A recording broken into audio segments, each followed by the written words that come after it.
চলছে বিএনপির সংরক্ষিত নারী আসনের মনোনয়ন প্রত্যাশীদের সাক্ষাৎকার। আজ 4 শতাধিক প্রার্থীর সঙ্গে কথা বলবেন তারেক রহমান। মূল্যায়ন করা হবে নির্যাতিতদের। মহিলারা যে অবদান রেখেছে বিগত 15-16 বছরের আন্দোলনে, 17 বছরের আন্দোলনে, নিঃসন্দেহে তাদের সেই অবদানকেও মূল্যায়ন করা হবে।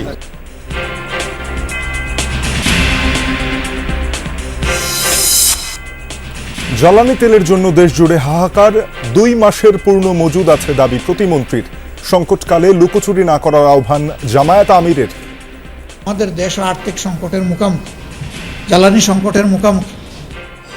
আমরা আন্দোলন সংগ্রামের দিকে যাব, এতে জনদুর্ভোগ বাড়বে, আমরা এটা চাই। এপ্রিল এবং মে মাসে যেটি জ্বালানি চাহিদা সেটি পূরণের পূর্ণ সক্ষমতা বাংলাদেশ সরকারের রয়েছে। মোহাম্মদপুরের আলোচিত আসাদুল হত্যাকাণ্ডে গ্রেপ্তার 6। রাজশাহীর পুঠিয়ায় মুদি দোকানিকে ছুরিকাঘাতে হত্যার দায়ে আটক 1 জন।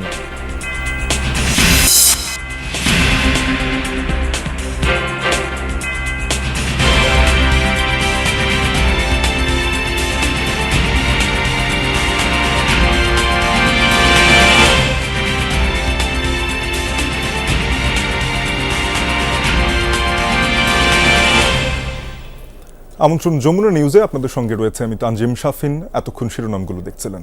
বিএনপির সংরক্ষিত নারী আসনের মনোনয়ন প্রত্যাশীদের সাক্ষাৎকার শুরু হয়েছে। গুলশান কার্যালয়ে মনোনয়ন বোর্ডের সভাপতিত্ব করছেন দলের চেয়ারম্যান ও প্রধানমন্ত্রী তারেক রহমান। বিকেল 3:30টার কিছু পর শুরু হয় সাক্ষাৎকার। দলের সিনিয়র যুগ্ম মহাসচিব রুহুল কবির রিজভী আহমেদ জানান, গঠনতন্ত্র অনুযায়ী সাক্ষাৎকার প্রক্রিয়া চলবে। বিগত 16 বছরের আন্দোলনে যারা অবদান রেখেছে তাদের মূল্যায়ন করা হবে। রাজনৈতিক আদর্শের কারণে যারা অত্যাচারিত তাদের গুরুত্ব দেওয়া হবে। পাশাপাশি সংসদে আইন প্রণয়নে যারা ভূমিকা রাখতে সক্ষম তাদের বিবেচনায় নেওয়া হবে। আজ 4 শতাধিক মনোনয়ন প্রত্যাশী সাক্ষাৎকার দেবেন। 50টি সংরক্ষিত আসনের মধ্যে দলীয় বন্টন অনুযায়ী বিএনপি পাবে 36টি আসন। 36টি আসনের বিপরীতে এখন পর্যন্ত মনোনয়ন জমা পড়েছে 1025টি। আজ রাজশাহী, রংপুর, খুলনা, বরিশাল এবং ফরিদপুরের মনোনয়ন প্রত্যাশীদের সাক্ষাৎকার। আগামীকাল ঢাকা, চট্টগ্রাম, কুমিল্লা, সিলেট ও ময়মনসিংহ বিভাগের সাংগঠনিক সাক্ষাৎকার গ্রহণ করা হবে। মহিলারা যে অবদান রেখেছে বিগত 15-16 বছরের আন্দোলনে, 17 বছরের আন্দোলনে, নিঃসন্দেহে তাদের সেই অবদানকেও মূল্যায়ন করা হবে। অনেক মহিলা নেত্রী আমাদের, তাদের নামে মিথ্যা মামলা হয়েছে, তারা শর্টগানের গুলি খেয়েছে, তাদের বাড়িতে ভাঙচুর করা হয়েছে, তাদের সন্তানদেরকে ধরে নিয়ে যাওয়া হয়েছে শুধুমাত্র রাজনীতি করার কারণে এবং রাজনৈতিক আদর্শের কারণে। এ বিষয়ে আরও জানাতে গুলশানে বিএনপি কার্যালয়ে রয়েছেন সহকর্মী সুমাইয়া ঐশী। যোগ দেব তার সাথে। ঐশী, জানাবেন যে মনোনয়ন বোর্ডের সভাপতিত্ব করছেন প্রধানমন্ত্রী এবং দলের চেয়ারম্যান তারেক রহমান। মনোনয়ন প্রত্যাশীদের সাক্ষাৎকারে কোন বিষয়গুলোকে ঠিক গুরুত্ব দিচ্ছে দল, সেটি জানা গেছে কিনা? মূলত সাক্ষাৎকারের ক্ষেত্রে সবচেয়ে বেশি যে বিষয়টিকে গুরুত্ব দেওয়া হচ্ছে সেটি হচ্ছে প্রার্থীদের অতীতে যদি যে সমস্ত নারী প্রার্থীরা অত্যাচারিত হয়েছেন, একই সঙ্গে যে সমস্ত নারীরা অনেক ক্ষেত্রে তারা ত্যাগী এবং একই সঙ্গে যারা নানান ক্ষেত্রে বিভিন্ন চড়াই উতরাই পার করেছেন দলের জন্য, তাদেরকে গুরুত্ব দেওয়া হচ্ছে। একই সঙ্গে শিক্ষাগত যোগ্যতা এবং অন্যান্য যে বিষয়টি, বিশেষ করে সংসদে যারা প্রতিনিধিত্ব করবার মতো যোগ্যতা আছে তাদেরকেও বিবেচনায় রাখা হচ্ছে। আমাদের সাথে একজন নারী প্রার্থী আছেন, নারী মনোনয়ন প্রার্থী আছেন, যিনি আসলে কিছুক্ষণ আগে সাক্ষাৎকার দিয়ে বেরিয়েছেন। আমি একটু জানার চেষ্টা করব কেমন হলো সাক্ষাৎকার, আর কি আপনি আশাবাদী কিনা এবং কি বিষয়ে গুরুত্ব দেওয়া হচ্ছে বলে মনে হয়? আলহামদুলিল্লাহ, সাক্ষাৎকারটা ভালো হয়েছে। জি, আমি ইনশাল্লাহ আশাবাদী। আমার প্রাইম মিনিস্টার নিজে প্রশ্ন করেছেন, আমাদের মাননীয় মহাসচিব স্যার প্রশ্ন করেছেন। আমরা পঞ্চগড়, ঠাকুরগাঁ সব ক্যান্ডিডেটগুলোকে একসাথে করে ওনারা এক এক করে প্রশ্ন করেছেন। আমরা ইনশাল্লাহ চেষ্টা করেছি যে যার মতো করে প্রশ্নের উত্তর দেওয়ার। এখন বাকিটা উপরওয়ালার ইচ্ছা। আমাদের যে বাংলাদেশ জাতীয়তাবাদী যে বোর্ড বসেছে, ওনারা সিলেকশন করবে, কিভাবে করবে এটা ওনাদের এখতিয়ার। কিন্তু আমি চেষ্টা করেছি আমার নিজের প্রশ্নগুলোর উত্তর দিতে। কি কি বিষয়ে সবচেয়ে প্রাধান্য দেওয়া হচ্ছে প্রার্থী বাছাইয়ের ক্ষেত্রে মনে হয়? না, এখানে হচ্ছে আমরা দীর্ঘ 17 বছরে আমাদের কার কি ধরনের ভূমিকা ছিল, আমরা কি ধরনের কাজ করেছি দলের জন্য, এগুলোই। যেমনটি শুনছিলেন শাফিন যে শিক্ষাগত যোগ্যতা, ত্যাগী মনোভাব, একই সঙ্গে সংসদে প্রতিনিধিত্ব করবা, একই সঙ্গে অতীতে যারা অত্যাচারিত হয়েছেন দলের জন্য ত্যাগ স্বীকার করেছেন তাদেরকে কিন্তু গুরুত্ব দেওয়া হচ্ছে এবং তরুণদের পাশাপাশি যারা প্রবীণ নারী নেতৃত্ব আছেন তাদেরকেও গুরুত্ব দেওয়া হবে বলে জানা গেছে। ঐশী শুনছিলাম, ধন্যবাদ আপনাকে।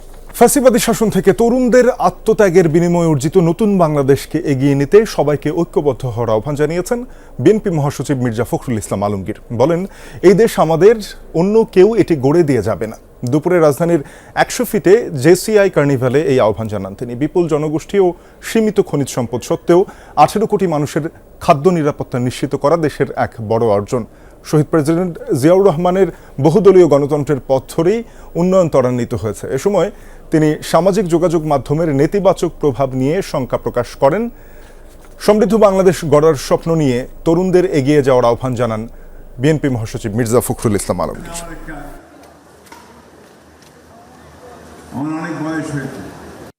ফ্যাসিস্ট শাসনের পরে যখন আমাদের দম বন্ধ হয়ে আসছিল, যখন আমরা কথা বলতে পারতাম না, যখন আমরা চোখের সামনে দেখলাম 24শে জুলাইয়ে আমাদের ছোট ছোট ছেলেরা, মেয়েরা তারা প্রাণ দিচ্ছে অকাতরে দেশের পরিবর্তনের জন্য, আমাদের মনে আবার স্বপ্ন জেগে উঠেছে।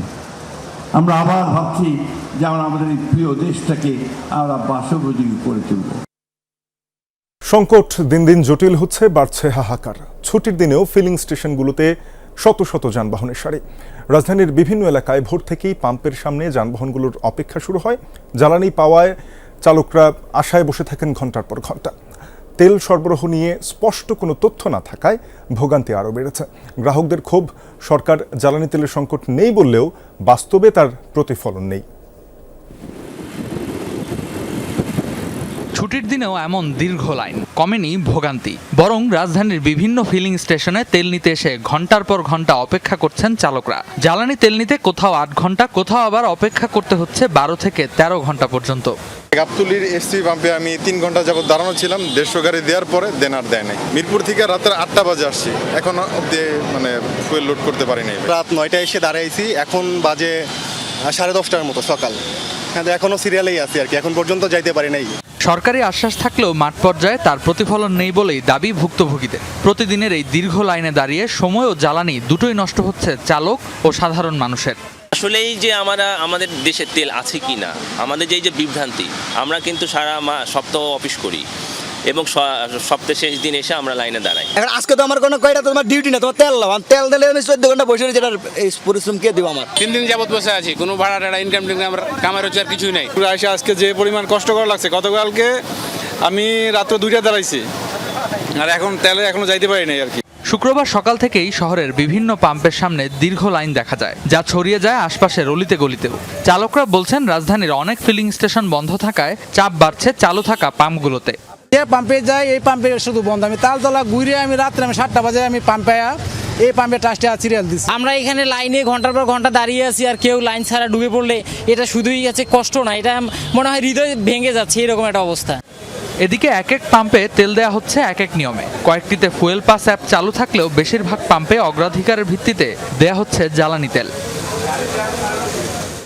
সংশ্লিষ্টরা বলছেন, অকটেন ও পেট্রোলের চাহিদা বেড়ে যাওয়ায় পরিস্থিতি আরও জটিল হয়ে উঠেছে। দ্রুত সরবরাহ স্বাভাবিক না হলে ভোগান্তি আরও বাড়বে। রেদওয়ান আহমেদ, যমুনা নিউজ, ঢাকা। জ্বালানি তেলের সবশেষ পরিস্থিতি জানাতে যোগ দিচ্ছেন সহকর্মীরা। শুরুতেই রাজধানীর খিলক্ষেতে যাব, সেখানে রয়েছেন সহকর্মী রাজীব আহমেদ। রাজীব, জানাবেন যে পাম্পগুলোতে সাপ্তাহিক ছুটি হওয়া সত্ত্বেও ডিপো থেকে তেল সরবরাহ করা হচ্ছে কিনা এবং পাম্পে সরবরাহ পরিস্থিতি কেমন, চালকরা তেল পাচ্ছেন কিনা? শাফিন, এই মুহূর্তে আমি আছি নিকুঞ্জ তেল পাম্পে। এই নিকুঞ্জ তেল পাম্পে আমরা দেখতেছি এখানে বিশাল লম্বা সিরিয়াল এবং বাইক এবং বাস এবং পিকআপ সবগুলোরই সিরিয়াল রয়েছে এবং সিরিয়াল মেনটেন করে তেল নিচ্ছেন। এবং কিছু কিছু গ্রাহকদের অভিযোগ আছে যে যারা তেল পাম্পে এসে অনেকের সময় তেল শেষ হয়ে যায়, তেল পাচ্ছে না। অনেকে আছে আপনার 12 ঘন্টা 14 ঘন্টা এরকম লাইনে সিরিয়াল ধরেও তারা ফুল ট্যাঙ্কি করে তেল নিতে পারতেছেন না। অনেক অনেক পাম্প বলছে 500 টাকা করে তারকে তেল দিচ্ছে। যেমন আমরা নিকুঞ্জের এখানে যারা তেল নেওয়ার জন্য রাইড শেয়ারিং যারা তেল নিচ্ছেন তারা বলছেন তাদেরকে 500 টাকার বেশি তেল দিচ্ছেন না, এবং আবার যাদের ফুয়েল পাস আছে তাদেরকে 1200 টাকার তেল দিচ্ছেন। কিন্তু আমরা ফিলিং স্টেশনদের সাথে কথা বলে আমরা জানতে পারলাম যে ওনারা বলেছেন যাদের ফুয়েল পাস আছে তাদের জন্য 1200 টাকার তেল, এবং যাদের ফুয়েল পাস নাই তাদেরকে 800 টাকার তেল দেওয়া হয়।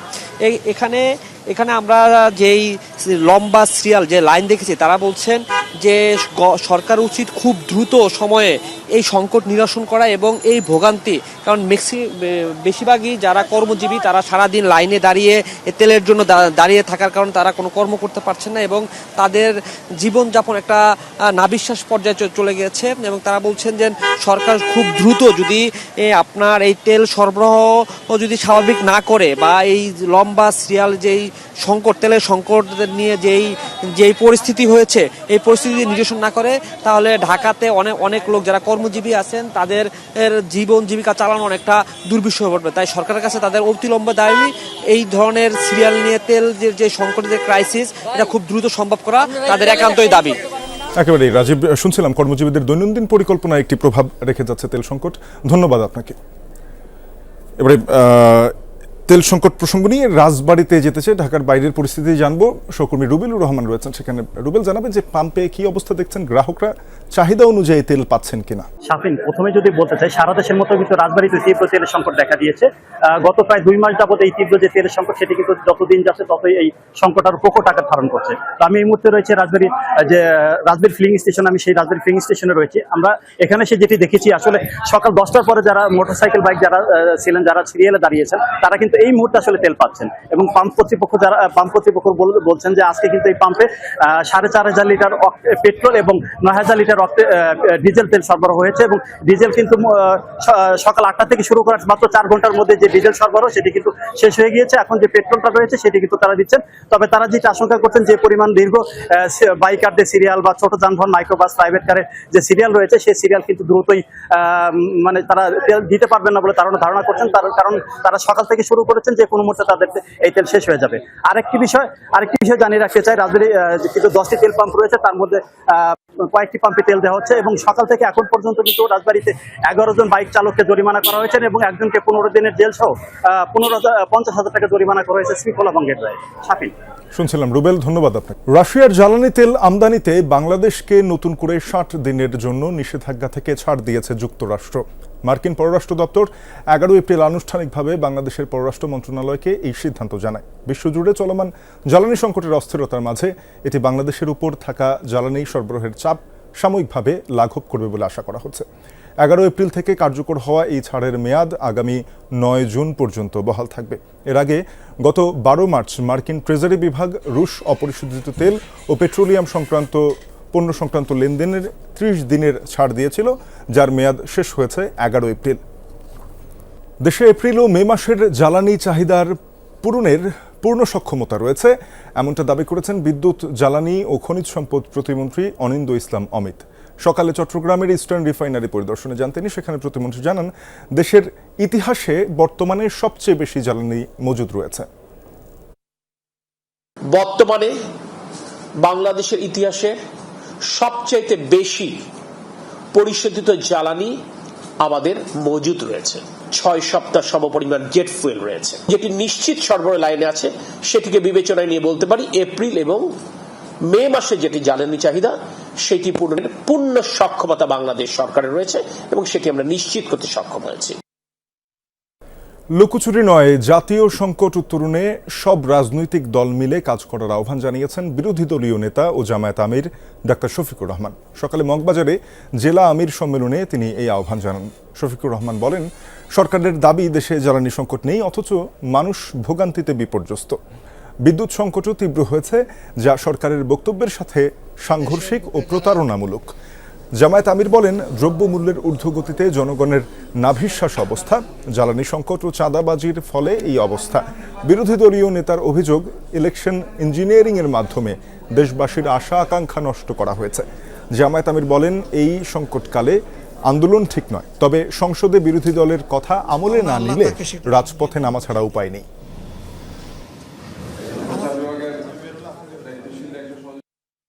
বর্তমান অবস্থানকে পরিবর্তন করার জন্য অধ্যাদেশ জারি হয়েছে, সেই জায়গাগুলো বিএনপি বদলাতে চায় না।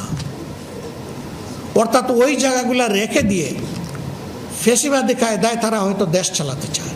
বিশ্বে যুদ্ধ পরিস্থিতির কারণে বিভিন্ন দেশের মতো আমাদের দেশও আর্থিক সংকটের মুখোমুখি, জ্বালানি সংকটের মুখোমুখি। আমরা আন্দোলন সংগ্রামের দিকে যাব, এতে জনদুর্ভোগ বাড়বে, আমরা এটা চাই না। একদিনের রেকর্ড সংখ্যক হাম উপসর্গ নিয়ে রোগী ভর্তি হয়েছে রাজধানীর ডিএনসিসি ডেডিকেটেড হাসপাতালে। জ্বর, সর্দি, কাশির মতো উপসর্গ দেখা দিলেই হাম আশঙ্কায় শিশুদের হাসপাতাল নিয়ে আসছেন অভিভাবকরা। হামের সংক্রমণ ঠেকাতে জনসমাগম এড়িয়ে চলা, প্রয়োজন ছাড়া শিশুদের বাইরে না নেয়ার পরামর্শ চিকিৎসকদের। হাসপাতালের জরুরি বিভাগে আসা শিশুদের প্রায় সবাই জ্বর, সর্দি, কাশি, পেট ব্যথা নিয়ে আসছে। হামের উপসর্গ থাকায় উদ্বেগ উৎকণ্ঠায় অভিভাবকরা। কেউ 4 থেকে 5 দিন, আবার কেউ 10 দিনের বেশি সময় সন্তান নিয়ে হাসপাতালে। আক্রান্ত শিশুদের বেশিরভাগেরই বয়স 1 বছরের কম। অভিভাবকরা জানান, জ্বর, সর্দি, কাশির পাশাপাশি পাতলা পায়খানা ও পেট ব্যথা, শরীরে দেখা যায় র্যাশও। বাচ্চা আমরা এখানে ভর্তি হয়েছি মঙ্গলবার, তখন এতটা সমস্যা ছিল না, জ্বর নিয়ন্ত্রণে আসছে না দেখে শ্বাসকষ্ট শুরু হয়েছে। এখন এখানে পিআইসিইউ সাপোর্ট নাই, বাবুর এখন পিআইসিইউ লাগবে। আগে জ্বর ছিল, জ্বরের পরে হাম হয়েছিল, হামের পরে এখানে চিকিৎসার পরে আল্লাহ দিল এখন ভালো। আজকে টিকিট হাম হচ্ছে আজকে 7 দিন, আর জ্বর ছিল 5 দিন, আর 2 দিন যাবত আমরা এখানে ভর্তি। ওর বয়স 3 মাস, ওরে ভিক্টোরিয়াতে নিয়েছিলাম 5 দিন যাবত জ্বর, তারপর গতকালকে থেকে র্যাশ উঠছে। হাম হয়েছে, প্রথম অল্প অল্প দেখা দিচ্ছে, পরে এখানে আসছি, এখন দেখা যায় পুরা শরীর বাইরে গেছে। 24 ঘন্টায় ডিএনসিসি ডেডিকেটেড হাসপাতালে হামের রেকর্ড 121 জন রোগী ভর্তি হয়েছে। মোট ভর্তি 4 শতাধিক। চিকিৎসকরা বলছেন, রোগীর চাপ সামলাতে হিমশিম অবস্থা তাদের। আমরা নিজেরা স্যাটিসফাই হচ্ছি না, আমরা যেরকম তাদেরকে সার্ভিস দিয়ে অভ্যস্ত আমরা সেভাবে দিতে পারছি না। আমরা এরকম বাচ্চাও পেয়েছি যে 17টা হাসপাতাল ঘুরে ঘুরে আসছে। তো গার্ডিয়ানের জন্য প্লাস বাচ্চার জন্য এটা খুবই হয়রানি, এবং মানে বাচ্চাটা ধীরে ধীরে তো অসুস্থ হয়ে যেতে থাকে আরও বেশি। এরকম ভোগান্তি যাতে না হয় সেজন্য আপনারা আগে থেকেই পূর্ব প্রস্তুতি নেবেন। গত 1 মাসে দেশে হাম ও উপসর্গ নিয়ে মৃত্যু হয়েছে 2 শতাধিক শিশুর, আর আক্রান্ত ছড়িয়েছে 20,000। হাসিবুল করিম বিজয়, যমুনা নিউজ, ঢাকা। হজ যাত্রার প্রথম ফ্লাইটের বাকি আর মাত্র কয়েক ঘন্টা। রাত 12টা 20 মিনিটে পবিত্র কাবার উদ্দেশ্যে ছেড়ে যাবেন বিমান বাংলাদেশের ফ্লাইটে হজযাত্রীরা। প্রধানমন্ত্রী তারেক রহমান সেই হজযাত্রার উদ্বোধন করবেন। তার আগে আশকোনা হজ ক্যাম্প পরিদর্শনের কথা রয়েছে তার। ইতিমধ্যেই হজ ক্যাম্পে এসে উপস্থিত হয়েছেন যাত্রীরা। কিছুক্ষণের মধ্যে শুরু হবে ইমিগ্রেশন কার্যক্রম। ঘর থেকে বের হওয়ার পরেই পবিত্র ধর্মীয় যাত্রা শুরু হয়েছে এই হজ যাত্রীদের। আকাশপথে যাত্রার আগে আশকোনা হজ ক্যাম্পে অবস্থান করছেন শত শত মুসল্লি। আমরা ইতিমধ্যেই বিমান টিকিট, ভিসা, পাসপোর্ট সব পেয়ে গেছি আর কি। যুদ্ধ বিরস্ত সমস্ত ফাতনা ফ্যাসাদ থেকে আমাদেরকে যেন নেক এবং এক হয়ে যেন চলার জন্য তৌফিক দেয়, এটাই দোয়া করি আর কি। প্রত্যেকটা হজের কাজ যেন আমরা সহজ এবং সরল করে দেয় আল্লাহ, যাতে আমরা প্রত্যেকটা কাজ করতে পারি। দোয়া করবেন আপনারা যেন আমরা যেন সঠিকভাবে মক্কা থেকে হজের কাজগুলি সুসম্পন্ন করে বাংলাদেশে আসতে পারি ইনশাআল্লাহ। মধ্যরাতে 419 জন যাত্রী নিয়ে শাহজালাল আন্তর্জাতিক বিমানবন্দর ছাড়বে প্রথম ফ্লাইট। এই কার্যক্রমের উদ্বোধন করবেন প্রধানমন্ত্রী তারেক রহমান। তার আগে আশকোনা হজ ক্যাম্প পরিদর্শনের কথা রয়েছে তার। ইতোমধ্যে বাড়ানো হয়েছে নিরাপত্তা ব্যবস্থা। সামগ্রিক ব্যবস্থাপনা আগের চেয়ে ভালো হলেও ত্রুটির কথা বলছেন কেউ কেউ। বিশেষ করে হজযাত্রীদের ডরমিটরিতে উৎকট গন্ধ আর মশার উপদ্রব অনেক। দোতলা তো অতিরিক্ত মশা, বেটার ছিল যে আরও আগে থেকে যদি তারা এই মশার ব্যাপারটা পদক্ষেপ নিত। আল্লাহর কাছে আশা করি যে ইনশাআল্লাহ আমাদেরকে সঠিকভাবে হজ পালন করার তৌফিক ইনায়াত করবেন। আমরা সুষ্ঠুভাবে আল্লাহ আমাদেরকে হেফাজত করবেন এবং আমরা সুস্থ অবস্থায় আল্লাহ আমাদেরকে হজ করার তৌফিক ইনায়াত করবেন। হজ ক্যাম্প পরিদর্শন করে ধর্মমন্ত্রী জানান, যুদ্ধের কারণে হজ কার্যক্রম বিন্দুমাত্র ব্যাহত হবে না। এছাড়া আগামী বছর থেকে খরচ কমানোর কথাও জানান মন্ত্রী। কিভাবে হাজিদেরকে আরও কম মূল্যে সুযোগ সুবিধা দিয়ে যে অসুবিধাগুলি আপনারা বলতেছেন সেই অসুবিধাগুলি যেন না হয় ভবিষ্যৎ আমরা দেখব। কারণ সবচেয়ে বড় জিনিস হলো আমরা দায়িত্ব আল্লাহ পাকের রহমতে নিয়েছি, কয়েকদিন হয়। এবার ৭৮,৫০০ জন হজ পালন করতে সৌদি আরব যাবেন। শনিবার 14টি ফ্লাইটে সৌদি পৌঁছাবেন প্রায় ৬,০০০ যাত্রী। সবার ইমিগ্রেশন কার্যক্রম হচ্ছে আশকোনা হজ ক্যাম্পে। আল আমিনা কহন, যমুনা নিউজ, ঢাকা। রাজধানীর মোহাম্মদপুরে আলোচিত আসাদুল হত্যাকাণ্ডে ৬ আসামিকে গ্রেপ্তার করেছে আইনশৃঙ্খলা বাহিনী। এর মধ্যে মোহাম্মদপুর থানা পুলিশ 4 জনকে এবং র্যাব 2-এর অভিযানে আটক হয় আরও 2 জন। বৃহস্পতিবার রাতে ঢাকার নবাবগঞ্জ এলাকা থেকে তাদের গ্রেপ্তার করা হয়। ডিএমপির অভিযানে গ্রেপ্তার হয় আক্তার, আরিফ, মুন্না ও বকুল। এদিকে র্যাব 2-এর অভিযানে আটক আসাদুল ইসলাম ও শাওন। এর আগে বুধবার রাতে সাদেক খান ইটখোলা এলাকায় কুপিয়ে হত্যা করা হয় আসাদুল হক ওরফে লম্বু আসাদুলকে। একই এলাকায় 3 দিন আগেই কিশোর গ্যাং দ্বন্দ্বে অ্যালেক্স সিমনকে একইভাবে কুপিয়ে হত্যা করা হয়। পরপর 2টি খুনের ঘটনায় আতঙ্ক বিরাজ করছে এলাকা জুড়ে। রাজশাহীর পুঠিয়ায় চাঁদার টাকা না দেওয়ায় এক মুদি দোকানিকে ছুরিকাঘাতে হত্যার দায়ে একজনকে আটক করেছে পুলিশ। সকালে পুঠিয়া পৌরসভাধীন কাউন্সিল বাজারে এই ঘটনা ঘটে। পুলিশ জানায়, প্রতিদিনের মতো দোকান খুলে ভেতরে বসেছিলেন মামুনুর রশিদ জুয়েল। এ সময় পূর্ব পরিচিত মাইনুল দোকানে প্রবেশ করে নেশার জন্য চাঁদা চায়। এ নিয়ে দুজনের মধ্যে প্রথমে কথা কাটাকাটি এবং পরবর্তীতে হাতাহাতি শুরু হয়। এক পর্যায়ে সাথে থাকা ছুরি দিয়ে জুয়েলের বুকে আঘাত করে মাইনুল। মাটিতে লুটিয়ে পড়লে স্থানীয়রা উদ্ধার করে হাসপাতালে নিলে চিকিৎসক জুয়েলকে মৃত ঘোষণা করেন। পরে মাইনুলকে চড়থাপ্পড় দিয়ে খুঁটির সাথে বেঁধে রাখে স্থানীয়রা। খবর পেয়ে ঘটনাস্থলে পৌঁছে তাকে হেফাজতে নেয় পুলিশ। বাংলাদেশ নিউজিল্যান্ড ওয়ানডে সিরিজের খবর। প্রথম ম্যাচে নিউজিল্যান্ডের দেয়া 248 রানের টার্গেট তাড়া করছে বাংলাদেশ। শেষ খবর পাওয়া পর্যন্ত আমরা সবশেষ খবরগুলো জানবো। সহকর্মী হাসান আল মারুফ রয়েছেন মিরপুরে। মারুফ, জানাবেন যে আজকের উইকেটের আচরণ কেমন? 248 রানের টার্গেট তাড়া করা বাংলাদেশের পক্ষে সম্ভব কিনা? ব্যাটিংয়ের শুরুটা কেমন হলো? শাফিন, আমার কাছে মনে হয় 250 থেকে 60 রানের উইকেট, সেখানে নিউজিল্যান্ড 247 রান করেছে। যদিও আরও 20 রান কমে যদি বাংলাদেশ তাদেরকে আটকে দিতে পারতো তাহলে হয়তো ভালো হতো। তবে এই রানটা আসলে বাংলাদেশের জন্য খুব বেশি কঠিন হওয়ার কথা না। তবে বাংলাদেশ যেভাবে শুরুটা করেছে, 21 রানের মধ্যে 2 উইকেট হারিয়েছে। তানজিদ তামিম 2 রানে ফিরেছেন, নাজমুল শান্ত গোল্ডেন ডাকে ফিরে গেছেন। আমার কাছে মনে হয় এই 2টা উইকেট খুবই গুরুত্বপূর্ণ। বাংলাদেশ এই 2টা উইকেটের কারণে কিন্তু অনেকটাই এখন ব্যাকফুটে। চাপ সামলে বাংলাদেশ আসলে নতুন করে লিটন দাস এবং সাইফ হাসানের ব্যাটে ভালো একটা শুরুর প্রত্যাশা করছে বা ভালো একটা জুটির প্রত্যাশা করছে। যদি এই উইকেটে আসলে ভালো একটা জুটি গড়তে পারে, 50 বা তার চেয়ে বেশি রান করতে পারে, আমার কাছে মনে হয় বাংলাদেশ এই চাপ সামলে তখন আসলে টার্গেট তাড়া করাটা খুব একটা কঠিন হবে না। এখনও আমার কাছে মনে হচ্ছে এই উইকেটে বেশ মানে খুব বড় স্কোর করতে পারেনি নিউজিল্যান্ড। 260 থেকে 70 রান উইকেটের আসলে সম্ভাব্য একটা স্কোর ছিল উইকেট অনুযায়ী। তবে উইকেট কিছুটা স্লো, বল কিছুটা ধীরে আসছে। যদি বাংলাদেশ সাবধানে একটা শুরু করতে পারতো, পাওয়ার প্লেটা যদি উইকেট না হারিয়ে বা রান কম করতো, 30 থেকে 40 রানও করতে পারতো, আমার কাছে মানে পরবর্তীতে এক্সিলারেট করাটা সহজ হতো। এখন আসলে এই উইকেটের উপর নির্ভর করছে নেক্সট 2টা উইকেটে আসলে কত রান জুটি গড়তে পারে বাংলাদেশ, তার উপরে নির্ভর করবে কতটা সহজ বা কঠিন হবে বাংলাদেশের জন্য এই ম্যাচটা। বা ঘুরে দাঁড়াতে পারবে কিনা। মারুফ শুনছিলাম আপনার কাছে, ধন্যবাদ। দর্শক, এই ছিল যমুনা নিউজে।